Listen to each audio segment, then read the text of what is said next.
যদি সুষ্ঠু গ্রহণযোগ্য শান্তিপূর্ণ নির্বাচন হয় তাহলে ছাত্র দলের প্যানেল পূর্ণভাবে জয়ী হবে, এটা আমাদের আশাবাদ। আমরা দেখলাম যে ইসলামী ছাত্র শিবির সমর্থিত প্যানেলের বিএনপি প্রার্থী ইব্রাহিম রনি ক্লাসরুমে ঢুকে প্রশাসনের সাউন্ড সিস্টেম ব্যবহার করে কিন্তু নির্বাচনী প্রচারণা চালিয়েছেন, যেটা স্পষ্টত হচ্ছে আপনার আচরণবিধি লঙ্ঘন।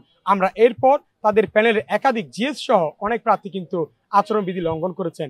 আমরা সেই বিষয়গুলো আমাদের নির্বাচন কমিশনের কাছে অভিযোগ দায়ের করেছিলাম লিখিতভাবে, এবং অন্যান্য প্যানেলের প্রার্থীরাও কিন্তু অভিযোগ করেছিলেন, কিন্তু এক্ষেত্রে আমাদের নির্বাচন কমিশনার নির্বিকার কোনো কার্যত ব্যবস্থা গ্রহণ করেনি। সর্বশেষ যে আমাদের গতকাল নির্বাচন এই প্রচারণার যে শেষ দিন ছিল, সেই দিনও কিন্তু তারা 0 পয়েন্টে আপনার সাউন্ড সিস্টেম ব্যবহার করে, মাইক ব্যবহার করে নির্বাচনী প্রচারণা চালিয়েছেন, যেটা হচ্ছে স্পষ্টত আমাদের আচরণবিধি লঙ্ঘন। সেই ব্যাপারে আমরা গতকাল রাত 12টায় আমাদের নির্বাচন কমিশনের কাছে গিয়েছি, তারা আমাদের আশ্বাস দিয়েছেন, কিন্তু কোনো কার্যক্রম আমরা দেখছি না। এছাড়াও আমাদের নির্বাচনী আইনের মধ্যে যেটা ছিল হচ্ছে প্রচারপত্র থাকবে সাদা কালো, কিন্তু আমরা দেখলাম যে ইসলামী ছাত্র শিবিরের যে প্যানেল সম্প্রীতির জোট, সেখানে তারা রঙিন কাগজ ব্যবহার করে প্রচারপত্র বিলি করছেন। তারা আমাদের নির্বাচনী যে আইন, যে নিয়ম কানুন, সকল কিছুকে বৃদ্ধাঙ্গুলি দিয়ে দেখিয়ে বারবার তাদের নির্বাচনী আচরণবিধি ভঙ্গ করছেন, অথচ আমাদের নির্বাচনে কমিশনার সেখানে নির্বিকার কোনো কার্যক্রম তারা দেখাচ্ছে না, কার্যকর ব্যবস্থা তারা গ্রহণ করছেন না। আমি এখনো আমাদের কোনো সাবেক নেতাকে আমাদের নির্বাচনী যে প্রচারণা করতে আমি দেখিনি, তাদের কাছে যদি কোনো প্রমাণ থাকে তাহলে তারা সেটা প্রকাশ করুক। এখন আমাদের প্রচারপত্র সেগুলো হচ্ছে অনেকের কাছে ছড়িয়ে ছিটিয়ে গেছে। এখানে আমাদের চট্টগ্রাম বিশ্ববিদ্যালয়ে শিশু থেকে শুরু করে যারা এখানকার দোকানি সবাই এটা উৎসবের আমেজে যোগ দিয়েছে। সেখানে যদি কোনো ছোট বাচ্চা শিশুর হাতে যদি ব্যালট থাকে, তাহলে এটাকে যদি নির্বাচনী আচরণবিধি ভঙ্গ বলা হয়, সেটা খুব হাস্যকর।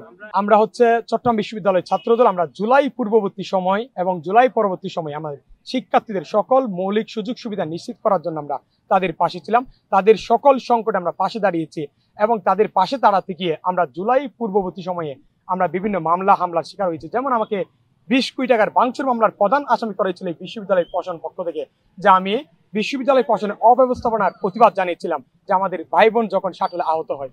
এর পরবর্তী সময়ে আমরা বিশ্ববিদ্যালয় প্রশাসনের বেশ কিছু রোষানলের শিকার হই। এই যে আমাদের জুলাই পরবর্তী সময়ে কিন্তু আমাদের চট্টগ্রাম বিশ্ববিদ্যালয়ে নিরাপত্তা দিতে চট্টগ্রাম বিশ্ববিদ্যালয় প্রশাসন ব্যর্থ হয়। আমরা দেখেছি একের পর এক গুপ্ত হামলা হচ্ছিল, কিন্তু বিশ্ববিদ্যালয় প্রশাসন একজন হামলাকারীকেও শনাক্ত করতে পারেনি। আমরা ছাত্রদল সেই ব্যাপারে আমরা সোচ্চার ছিলাম, এবং আমাদের আন্দোলনের মুখেই কিন্তু গুপ্ত হামলা বন্ধ হয়। এছাড়াও চারুকলা ইনস্টিটিউটকে মূল ক্যাম্পাসে ফিরিয়ে আনার যে আন্দোলন, সেখানে আমরা ছাত্রদল সামনের সারিতে থেকে ভূমিকা পালন করি। এই ক্যাম্পাসকে মাদক বিরোধী ক্যাম্পাস হিসেবে গড়ার জন্য আমরা ক্যাম্পেইন করি, স্মারকলিপি প্রদান করি এবং শিক্ষার্থীদেরকে সচেতন করি। এছাড়াও আমাদের এই ক্যাম্পাসকে নারী বান্ধব ক্যাম্পাস গড়ার যে প্রত্যয়, সেই প্রত্যয় নিয়ে আমরা দীর্ঘদিন ধরে কাজ করে যাচ্ছিলাম, নারীদের জন্য বিশেষ সুযোগ সুবিধা নিশ্চিত করা যায়। সেখানে আমরা দেখলাম যে বিশ্ববিদ্যালয় প্রশাসনের সর্বোচ্চ জায়গা থেকে আমাদের নারী বোনদেরকে কটূক্তি হেনস্থা করা হয়েছিল।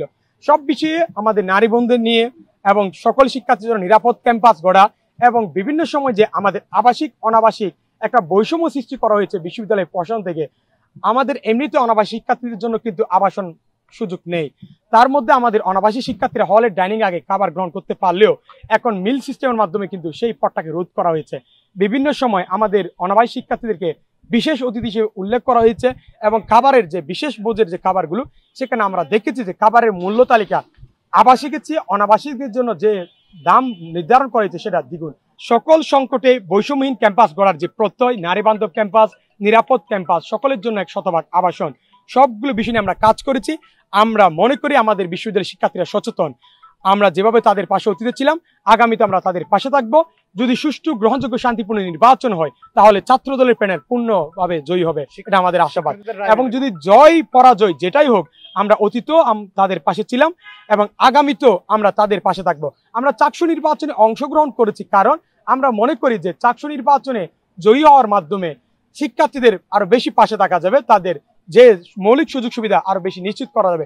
তবে এক্ষেত্রে যদি জয় পরাজয় হয়, পরাজয় হলেও আমরা আমাদের জায়গা থেকে শিক্ষার্থীদের কণ্ঠস্বর হয়ে আমরা সর্বোচ্চ তাদের পাশে থাকার চেষ্টা করে যাব।